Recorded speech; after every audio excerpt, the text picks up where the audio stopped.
It was a tough day for Trump, too. You know, he lost a whole hour of rage posting yesterday. This guy, I don't know what kind of magic cocoon the devil gave him when they made that deal, but somehow he manages to do everything wrong, just rolls right off the... Not at all. I think Jimmy Kimmel's terrible. You know what suspended him? His talent.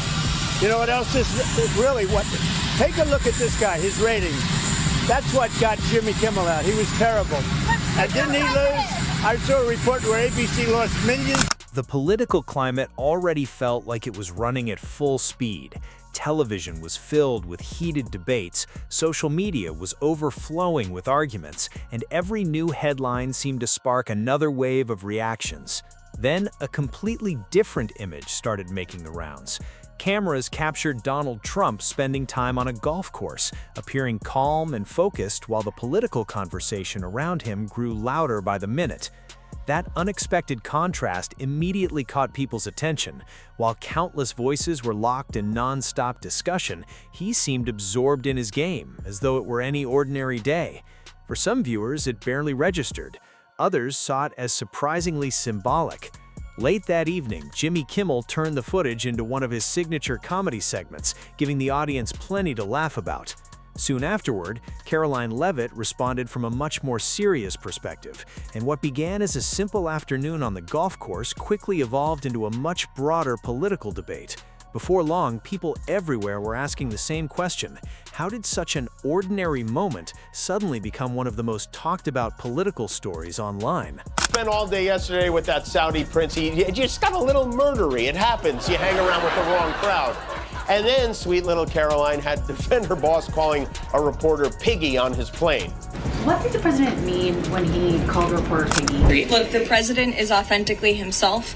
I think that's why millions of Americans across the country love him and support him, including Erica Kirk, who you saw so beautifully was on stage with the president in an unthinkable moment, in the midst of an unthinkable tragedy, and was leaning on the president. In today's media environment, it often takes only a single clip or photo for an entirely new controversy to explode across the internet.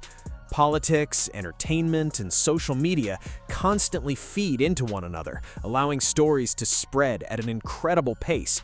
One moment can dominate timelines within hours, trigger endless debates, and become the topic everyone feels compelled to discuss. That is exactly how this situation unfolded. At first glance, it appeared to be nothing more than an ordinary snapshot with little significance. Then reactions began pouring in. People reposted the footage, shared their own interpretations, challenged one another's opinions, and debated what the images really represented. Every viral post, every television discussion, and every fresh reaction added another layer to the conversation until the story became far larger than anyone expected. Once again, it demonstrated how quickly an everyday event can grow into a nationwide political talking point. My granddaughter, Kai, has some kind of a YouTube show, and he took her for a ride during a round of golf, and even there, he couldn't stop tooting his own horn. How has it been in the White House so far? Been great. Having a good time. We have doing a great job. I stopped 7 wars. Yeah. 7. Thank you, everybody. Thank you. Your taxes are coming down. See, everyone's happy, honey. As public interest continued building, television panels and online commentators rushed to examine every possible angle. Analysts dissected even the smallest details, while critics and supporters offered completely different interpretations of the same images. Throughout all of it, reports continued showing Donald Trump spending time on the golf course, moving through the day at an unhurried pace and showing little outward sign that the political conversation surrounding him was growing louder. From the outside, it almost seemed as if the constant media attention had faded into the background, while his focus remained fixed on the next shot. That visual contrast became impossible for many people to ignore. As television broadcasts and social media discussions intensified, the images projected an entirely different atmosphere, creating the impression that two completely separate realities were unfolding at the same time. Decision you made is one of, if not the most important things a president does, but God forbid he just do it normally and respectfully. On Saturday, Trump made history, becoming the first president to attend a dignified transfer while wearing his own merch on his head. He wore a gold Donald Trump brand USA cap. He wore a hat. Baseball players don't even wear baseball caps. During the national anthem, he wears one to this, and here he is checking his diaper to see if it's full. It was, and by the way, in case you're in the market, you know how much? By now, seeing Donald Trump on a golf course is hardly unexpected. Over the years, it has become one of the public images most closely associated with him. Supporters often view those outings as a normal opportunity to unwind, recharge, and step away from the relentless pressure that comes with public life. Critics, however, interpret the very same images in a completely different way, seeing them as reflections of leadership, priorities, and public responsibility. That difference in perception has existed for years, which explains why even a routine day on the golf course rarely remains just another recreational outing. Instead, it often becomes a larger political symbol, with both sides using the same footage to reinforce their own arguments. Long after the final hole is played, the public conversation continues, fueled by competing interpretations of what people believe the moment represents. I have no ratings? Well, that makes two of us. They polled more than 1,000 people, and I lead Trump by 16 points. I'm at +3, he's at -13. It's nice, but it feels like, considering the fact that I'm not a convicted felon friend of Jeffrey Epstein, and I've never paid off a porn star or sent a team of masked goons into a park to pull an old lady away from her grandchildren, I feel like my rating should... The reason this story gained so much momentum was not simply because Donald Trump was playing golf. The real attention came from everything that followed once the footage began circulating online. A major turning point arrived when Jimmy Kimmel incorporated the moment into his opening monologue. That approach has long been part of his style. He regularly takes the day's biggest headlines and reshapes them into comedic commentary. This particular story gave him plenty to work with. He emphasized the contrast between the intensity of the political climate and the relaxed image of Trump continuing his round as though nothing unusual was happening. The audience responded immediately because the joke highlighted a situation many people found both amusing and strangely familiar. It was not simply about golf. It reflected a broader feeling that modern politics can sometimes appear so unusual that reality begins to resemble satire before comedians even start writing punchlines. Becoming increasingly fearful of the impact what he sees on Fox News is having on his decision-making. Trump officials became concerned when Trump asked if he could get a reverse mortgage on the White House in one of those Terry Bradshaw walk-in tubs. A few weeks ago, there were reports that the reason Trump wanted to send the National Guard into Portland is because he saw Fox footage of unrest from 2020 and he thought it was happening. From that perspective, the discussion was never truly centered on the game itself. Instead, it became another conversation about how today's political landscape can often feel dramatic enough to blur the line between news and comedy. As clips from Jimmy Kimmel's monologues spread across social media, audiences quickly divided into opposing camps. Some viewers considered the segment ordinary political satire, something that naturally comes with public life and public office. Others argued that it went too far. Karoline Leavitt emerged as one of the most vocal critics, describing the segment as another example of what she viewed as repeated ridicule directed toward Donald Trump. From that viewpoint, political comedy carries influence well beyond entertainment because viral clips can shape public perception, especially when millions of people encounter them across multiple platforms within just a few hours. I like sad with an exclamation point. You know, it would make a nice t-shirt with Trump's face on it, wouldn't it? You know what else is sad? That the President of the United States has a lower approval rating than Diddy and diarrhea. That's what's sad. You know, if he's looking... cares very deeply about this sort of thing. If he's looking to improve his approval numbers, I have an idea. Release the Epstein files. For years, Jimmy Kimmel has made it clear that his comedy and political commentary often go hand in hand. His signature style blends humor with criticism, especially when public figures find themselves at the center of moments that many viewers see as ironic, dramatic, or difficult to ignore. That combination has become one of the defining characteristics of his late-night program and a major reason audiences continue tuning in. In this instance, the widely shared images of Donald Trump playing golf fit naturally into that format, giving Kimmel another opportunity to build a comedic narrative around a political headline. At the same time, critics maintained that the segment reflected a broader disagreement over where satire ends and political messaging begins, ensuring that the debate continued well beyond the broadcast itself.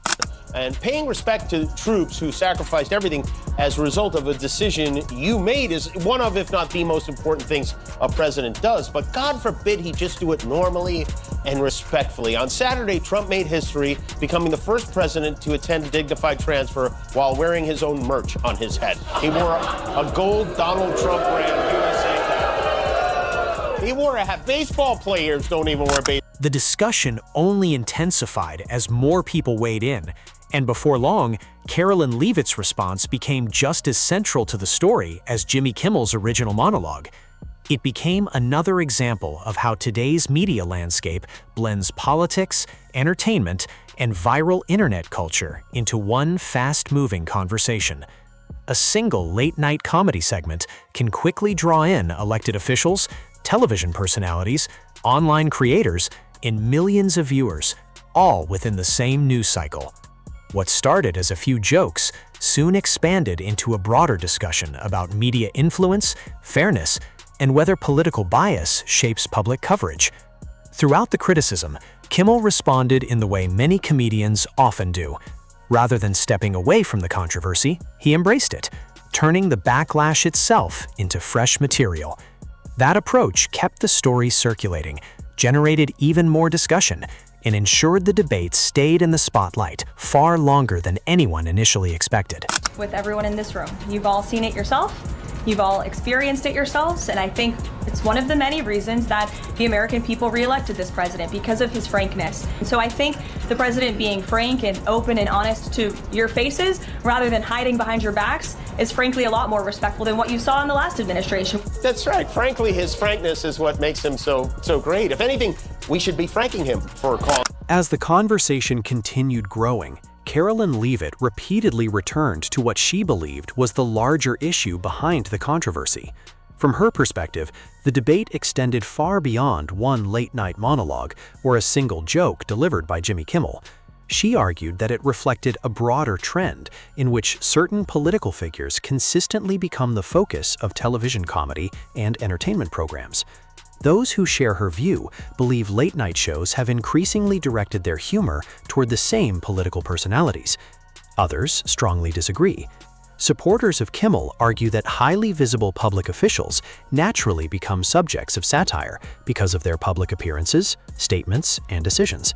In this particular situation, they believed the image of Donald Trump calmly playing golf while political tensions dominated the headlines created such a striking contrast that the comedy almost seemed to write itself. That's your grandpa. Grandpa, anything you want to say about me? I know you mentioned you're awesome, but I had the last laugh because the video... For many people, following the story from beginning to end, the controversy ultimately represented something much larger than one television segment or one afternoon on a golf course. It highlighted how even the most ordinary moments can quickly become symbols in today's political environment, with different groups interpreting the same event in completely different ways. Some viewers saw Donald Trump's golf outing as a routine break from the demands of public life, while others believed the timing carried a message they considered inappropriate given the political climate. Those competing interpretations kept the discussion alive long after Jimmy Kimmel's monologue had finished airing. Across social media, the story evolved into memes, short videos, reaction threads, and opinion articles coming from every possible perspective. Some applauded the comedy, others criticized what they viewed as unfair media treatment. But the disagreement itself only fueled greater interest. Once again, the controversy proved that public debate can dramatically expand a story beyond where it originally began.